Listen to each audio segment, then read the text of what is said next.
अस्सलाम वालेकुम दोस्तों। आज हम एक ऐसे राज के बारे में बात करेंगे जिसका जिक्र कुरान मजीद में मौजूद है और जिसने सदियों से लोगों को हैरान कर रखा है। ये राज है याजूज माजूज की दीवार। क्या वाकई दुनिया में कहीं ऐसी दीवार मौजूद है जो एक खतरनाक कौम को रोके हुए है?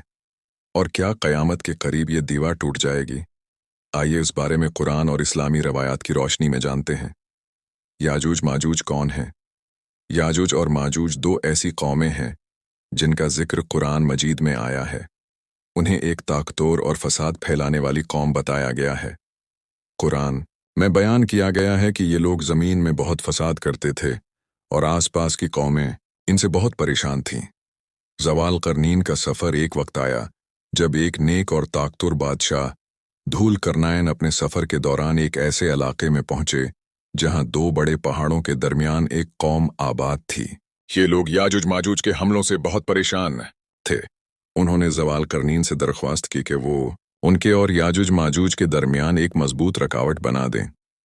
अजीम दीवार की तामीर ज़वाल करनीन ने उन लोगों से कहा कि वहां की मदद करें। फिर उन्होंने लोहे के बड़े बड़े टुकड़े जमा किए और उन्हें दो पहाड़ों के दरमियान रख दिया। जब वो दीवार पहाड़ों की चोटी तक पहुंच गई तो इस पर पगला हुआ तानबा डाल दिया गया। इस तरह एक ऐसी मजबूत दीवार बन गई जिसे याजूज माजूज न चढ़ सकते थे और न ही तोड़ सकते थे। यह दीवार इतनी मजबूत थी कि सदियों तक कायम रही। दीवार कहाँ हो सकती है? कुरान मजीद में उस दीवार की सही जगह का नाम नहीं बताया गया, लेकिन बहुत से मुअर्रिखीन और मुहक्किकीन का ख्याल है कि ये दीवार पहाड़ी इलाकों में कहीं मौजूद थी। कुछ लोग उसे कफकाज के पहाड़ों के करीब करार देते हैं, जबकि कुछ उसे दरबंद या दारियाल पास के इलाके में मानते हैं।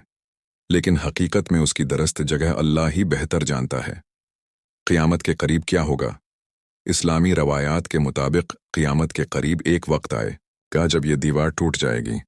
उसके बाद याजूज माजूज बड़ी तादाद में बाहर निकल आएंगे और पूरी ज़मीन पर फैल जाएं कि वो हर तरफ फसाद फैलाएंगे और लोगों के लिए एक बड़ा इम्तिहान बन जाएं कि इसी वक्त अल्लाह ताली ईसा को हुक्म दें कि वो मोमिनों को एक महफूज जगह ले जाएं। आखिरकार अल्लाह ताली अपनी कुदरत से याजूज माजूज को हिलाक कर देगा। अहम सबक ये वाक़या हमें याद दिलाता है कि दुनिया की ताकतें हमेशा कायम नहीं रहते।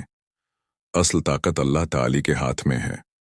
हमें चाहिए कि हम नेक अमाल करें, अल्लाह की इताअत करें और क़यामत के दिन की तैयारी करें।